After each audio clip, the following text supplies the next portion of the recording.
என்ன மர்மல ஒரு மாதிரி மூஞ்சி கறத்துட்டு கோவத்துல இருக்க? நான் சுத்தி வளைச்சு பேச விரும்பல, நேரே விஷயத்துக்கு வாரேன். கடுகு டப்பால 100 ரூபா போட்டு வச்சிருந்தேன். அட்ரஸ் இல்ல, ஆட்டைய போட்டது யாரு? நீங்க தானே? என்ன மர்மல சொல்லுத? வாயை மட்டும் தான் அசைக்க மாதிரி இருக்கு, காது கேட்க மாட்டேங்குது. கடுகு டப்பால நான் வச்சிருந்த 100 ரூபாயை காணல.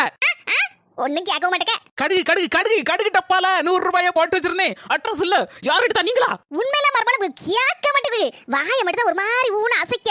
என்னது பேசுத? அடியே நாத்து, அண்ணி எம்எல்ஏ வீணா பழி போடாதீங்க, எனக்கு தெரியாது அண்ணி, தெரியாது.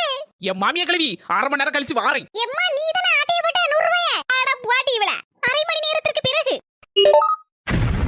மர்மல என் ஏடிஎம் கார்டுல இருந்து 1000 ரூபாய் உருனது நீ தான மெசேஜ் போட்டுருக்கான். என்னதே வாயை ஒரு மாதிரி தெக்கினிக்கு வடக்கினிக்கு போகுது, ஒண்ணுமே கேட்க மாட்டேங்குதே. மர்மல 1000 ரூபாய் ஏடிஎம் கார்டு. அட அரவிட்டு மாமியாரா, எதுக்கு வீணா வாய புலந்து உசுர விடுதியா? எனக்கு ஒண்ணுமே கேட்கல. அம்முக்கு டும்முக்கு அம்மாள் டும்மாள்.